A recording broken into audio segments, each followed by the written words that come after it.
Welfare party SNPuram panchayat committee പുതിയതായി welfare party അംഗത്വമെടുത്തവർക്ക് സ്വീകരണവും membership വിതരണവും നടത്തി. സ്വീകരണ യോഗം മണ്ഡലം പ്രസിഡന്റ് കെ എസ് നവാസ് ഉദ്ഘാടനം ചെയ്തു.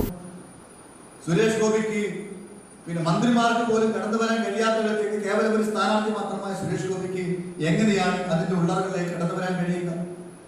ആരാ സഹായം ചെയ്തു കൊടുക്കുന്നത്? പോലീസ് സഹായം ചെയ്യുന്നത്. പോലീസ് ആരുടേതാണ്? അത് അവിടെ ഭരിച്ചുകൊണ്ടിരുന്ന ഇടതുപക്ഷ സർക്കാരിൻ്റെതാണ്. ആ ഇടതുപക്ഷ സർക്കാരിന്റെ പൂർണ്ണമായ സഹകരണത്തോടു കൂടിയാണ് അവിടെ സുരേഷ് ഗോപിയുടെ ഇടപെടൽ ഉണ്ടാകുന്നത്, ആ പൂരം കലക്കുന്നത്.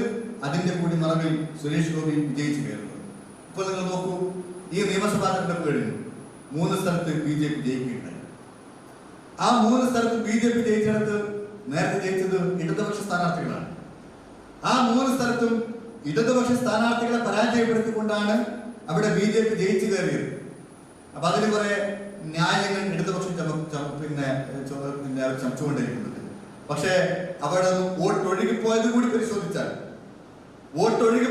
പരിശോധിച്ചാൽ കൃത്യമായി ഇടതുപക്ഷത്തിന്റെ വോട്ടുകളാണ് സംഘപരിവാർ പാളയത്തിലേക്ക് ഒഴുകിപ്പോയത് എന്ന് ജില്ലാ കമ്മിറ്റി അംഗം ശിവശങ്കരൻ മെമ്പർഷിപ്പ് നൽകി. SM Puram panchayat committee vice president Umar എന്നെ അധ്യക്ഷത വഹിച്ചു. മുഹമ്മദ് ഫൈസൽ സംസാരിച്ചു. പഞ്ചായത്ത് കമ്മിറ്റി സെക്രട്ടറി ഇബ്രാഹിംകുട്ടി സ്വാഗതവും ട്രഷറർ സിറാജ് നന്ദിയും പറഞ്ഞു. മെമ്പർഷിപ്പ് ക്യാമ്പയിനിൽ 100ഓളം മെമ്പർമാർ അംഗത്വമെടുത്തു.